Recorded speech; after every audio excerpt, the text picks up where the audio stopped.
Alright, you guys, Rise of the Ronin is here. Alright, it's finally here. I've been playing it. I'm going to answer the important questions you may have after just playing for 2 hours or so. Am I a real YouTuber now? I think I am. First things first, graphics mode is a major yikes in this game. I'm sure you could have assumed that already. This is why we play on performance mode right here. This is a comparison so you can see it side by side. Yeah, it's pretty bad over there on graphics mode. Those frames are dropping like crazy. Another thing you might be wondering, yes, there is a character customization, but no, I didn't really care to use it that much. I like the main character design of this game, so I'm rolling with him. I think he looks great. And yes, this game is a bit of a Nioh and Wulong-like. It is Team Ninja after all, specifically when it comes to reused animations, such as the stunned animation you can see here when out of stamina. Very familiar, right? And wearing down your opponent to the point of being able to use an execution ability by pressing triangle is also very Nioh and Wulong-like. You switch weapons very similar to Nioh as well, so if you have played Nioh, this should come naturally for you. Some notable differences though is that the parry is also triangle and called a counter spark, and you sometimes have to do multiple counter sparks to stagger enemies. The area cuts for the win method of holding block and then dodging out of that block is a big no-no in this game. I'm sorry to tell you guys. It's a little more based on parry and I feel surgical actions in my opinion, because it plays a bit more like Sekiro in the way of rhythm and having timing and having to parry to get the upper hand. Sekiro, I feel, is just more of an influence here when it comes to that, rather than Nioh, Wulong, or even Dark Souls. And that becomes more apparent the more I played and saw the open world. From traversing with the grapple hook to timing and rhythm in the combat, like I said, just that in general gives me more of a Sekiro meets Ghost of Tsushima vibe, which we kind of joked about at the beginning of this video. Because of that open world, right? It's going to get compared more so to a Ghost of Tsushima type of style. And because of using triangle to counter spark, we then have to pick up items and interact with the world by holding R1. I'm not really sure how I feel about this. It's been taking me some time to get used to. I'm not the biggest fan yet, but we'll see how it goes as I keep playing.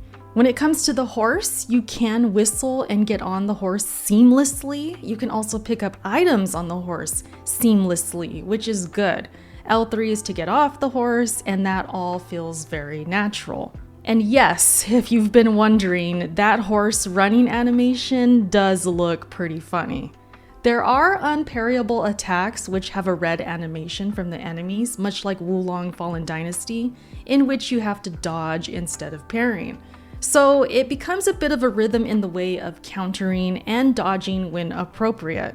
It takes some getting used to, I gotta say, but when I do hit those counters, it is pretty satisfying. Here's some more yeses to your questions you might be having. Yes, there are dogs. I even saw a Rottweiler. Isn't that funny? I've never seen a Rottweiler in these games, I don't think. Yes, there are guns, and it feels very Nioh-like. Yes, you can use stealth and silent attack and backstab enemies. Yes, there's stamina. And yes, you can parry bullets. And yes, there is a boss named Matthew Perry. Interesting. You can fight in the water, big yes, and it goes pretty deep in too. As far as the open world, yes, it does look a little rough at times, but it can also look very beautiful too, even on performance mode. Yes, there are icons on the map that pop up Assassin's Creed style, but so far it hasn't felt overwhelming in that way. It only shows some of the map, so it just shows a few icons at a time, and I'm gonna hopefully keep that going as I continue through the game. I just hit my hand on my desk. Let's continue. Random NPCs will also hit you up for side missions, so yes on that. And here is some button info for you guys. So you open up the map with touchpad. very familiar. Dodge with circle, also familiar. But there's no R1, R2 light and heavy attack. It's actually square for light and triangle for heavy, which is also the parry we talked about. L1 is to block, but it's not really prioritized. Like we talked about, we have to parry, we have to counter spark, but you can technically block. There is much more incentive to parry because the block takes a lot of stamina. So again, parry, parry, parry.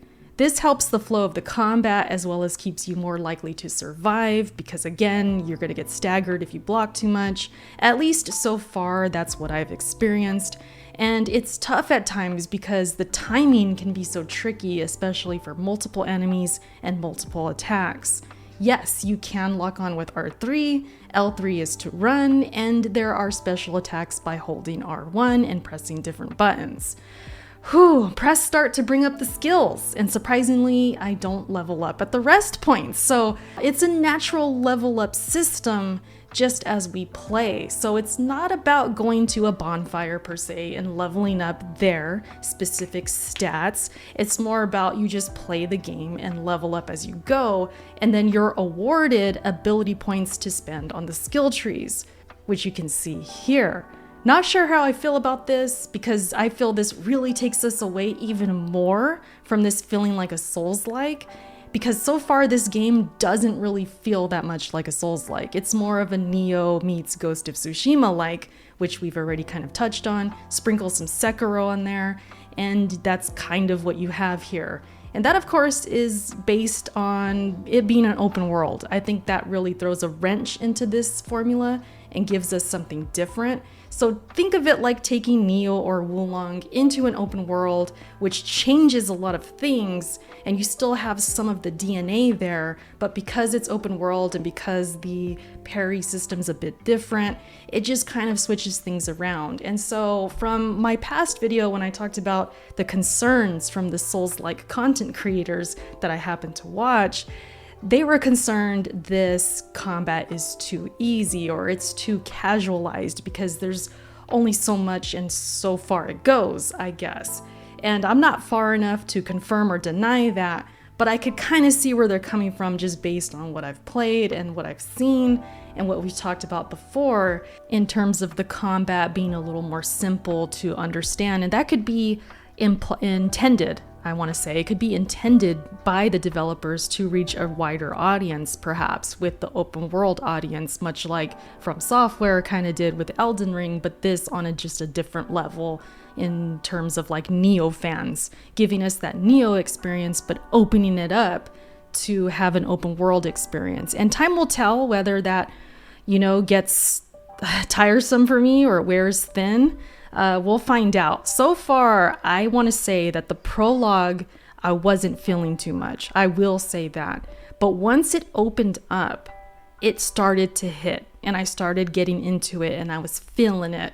So yeah, I think it just takes time to kind of adjust to the parry system. And once that kind of clicks and once you get into the open world and I saw how janky the horses and all that, and I was kind of laughing and stuff, I was having a good time. And I felt like this game, it could be special the more I play it, but time will tell, like I said. So this is not really a first impressions. This is more so like, hey, this is what I saw in 2 hours. Here's some important questions answered, and I hope you guys enjoyed this video. Let me know if you have any more questions, you want me to cover specific things. I'll definitely be recording boss fights and things like that, but yeah, I hope you guys enjoyed. Let me know what you think, and I will catch you in my next video. All right, talk to you guys later. Bye.